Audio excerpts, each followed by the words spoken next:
जय माता दी। स्वागत है आप सबका राधे श्याम के दीवानी चैनल पर।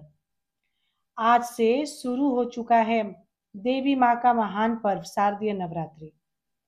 नवरात्रि के इन 9 दिनों में हम माता दुर्गा के 9 रूपों की पूजा अर्चना करते हैं। आज पहला दिन है और इस दिन पूजित होती है माँ शैलपुत्री। माँ शैलपुत्री पर्वतराज हिमालय की पुत्री है। इनकी पूजा से जीवन में स्थिरता, शांति और सुख समृद्धि आती है। भक्तों, अगर आप नवरात्रि की पावन कथाएं, पूजा विधि और देवी माँ की महिमा भाव से सुनना चाहते हैं, तो हमारे चैनल को अभी सब्सक्राइब करें और वीडियो अच्छी लगे तो लाइक और शेयर करना ना भूलें। तो चलिए शुरू करते हैं शैलपुत्री माता की कथा। प्राचीन काल में प्रजापति दक्ष की कन्या सती थी। उन्होंने अपनी इच्छा से भगवान शिव को पति रूप में वरण किया था, लेकिन दक्ष को शिव जी का साधु सन्यासी स्वरूप बिल्कुल भी पसंद नहीं था।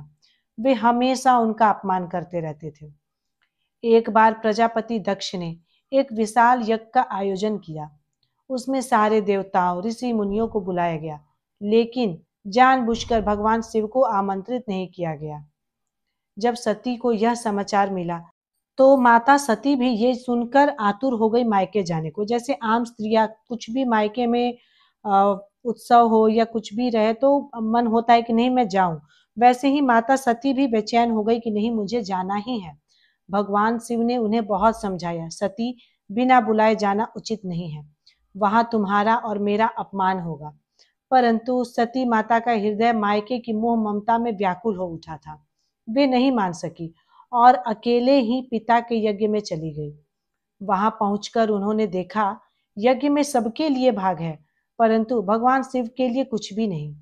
और तो और दक्ष खुलेआम शिव जी का अपमान कर रहे हैं। ये देख सती का हृदय क्रोध और पीड़ा से भर गया। तब माता सती ने कहा कि जिस पिता के द्वारा मेरे पति का अपमान हो रहा है, महादेव है वो और उनका कोई भाग नहीं है यहाँ पर। और मेरा ये शरीर जो दक्षायनी है, जिसे इस दक्ष प्रजापति ने जन्म दिया है, मैं इस शरीर के साथ अब जीवित नहीं रह सकती, क्योंकि ये मेरे लिए एक कलंक की तरह है। और माता सती ने ये कहते हुए यज्ञ की वेदी में ही अपने प्राणों की आहुति दे दी। सती के शरीर त्याग से समस्त देवता और शिवगण व्यथित हो उठे। भस्म रूप में पड़ी सती के वियोग में भगवान शिव समाधि में चले गए।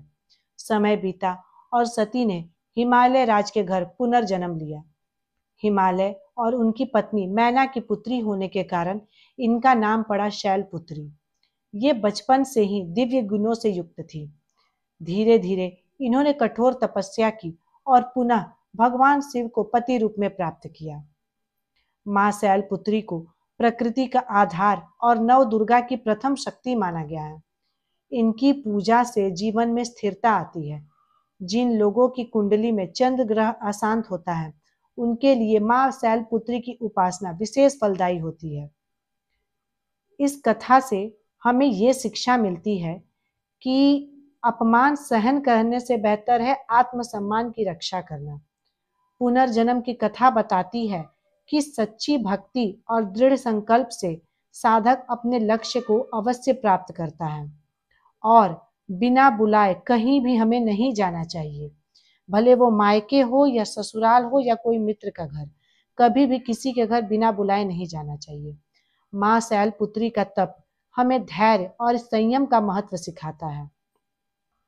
भक्तों, ये थी नवरात्रि के प्रथम दिन पूजित होने वाली मां शैलपुत्री की पावन कथा। मां शैलपुत्री का स्मरण करने से हमारे जीवन में स्थिरता, शांति और सुख समृद्धि आती है। कल हम नवरात्रि के दूसरे दिन पूजित होने वाली मां ब्रह्मचारिणी की कथा लेकर हाजिर होंगे। आप सब जुड़े रहिए हमारे चैनल राधे श्याम की दीवानी के साथ। अगर आपको ये कथा अच्छी लगी तो चैनल को सब्सक्राइब करें, वीडियो को लाइक और शेयर जरूर करें, ताकि माँ की कृपा सभी भक्तों तक पहुंच सके। जय माता दी। माँ दुर्गा की कृपा आप सभी पर बने रहे।